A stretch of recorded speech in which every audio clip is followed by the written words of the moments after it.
Oman বাদে কিন্তু Iran সকল জায়গায় হামলা চালাচ্ছে, সকল জায়গায়। এমন সকল জায়গায়, যেমন ইরাকে হামলা চালাচ্ছে, সৌদি আরবে হামলা চালাচ্ছে, কুয়েতে, বাহরাইনে, ইভেন সিরিয়াতে এখন হামলা চালাচ্ছে, কারণ সিরিয়ার অস্ত্র বন্ধ করে, সিরিয়ার যে সাপ্লাই রুটটা ছিল সেটা বন্ধ করে দিছে তথাকথিত খলিফা। অ্যান্ড সরিয়া কায়েম করতে চাচ্ছে সেখানে, যে কাফরিকে সাহায্য করে সে সরিয়া কায়েম করতে চাচ্ছে। অ্যান্ড হিজবুল্লাহ অস্ত্র সবগুলো আটক করে ফেলছে এই সিরিয়া খলিফা। তো এর হচ্ছে বর্তমান অবস্থা।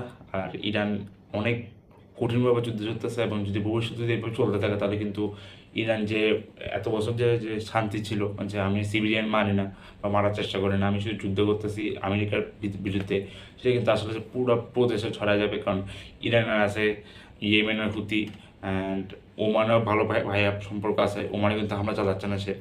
এবং আর কি হিজবুল্লাহ আছে, হামাস আছে।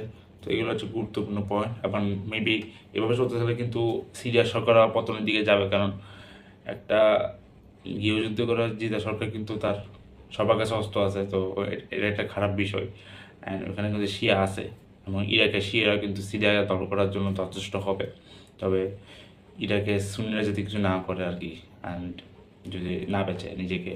আর ওইদিকে কুর্দিস্তানে কিন্তু হামলা চালাচ্ছে। কুর্দিস্তান বলতে যেটা যেসব জঙ্গি ক্যাম্প আছে যেগুলো আমেরিকার পক্ষে কাজ করা জীবন, তাদের বিরুদ্ধে হামলা চালাচ্ছে ইরান। তো দেখা যাক কী হয়, কারণ কুর্দিকে ব্যবহার করে কিন্তু তারা আজীবন যুদ্ধ চালাই গেছে আমেরিকান। অ্যান্ড কিন্তু এই কুর্দি থেকে কিন্তু আমাদের মহান বীর সালাউদ্দিন আইয়ুবী এসেছে। তো কুর্দি মানুষকে আমরা পছন্দ করি, তবে কুর্দি জঙ্গি থেকে না।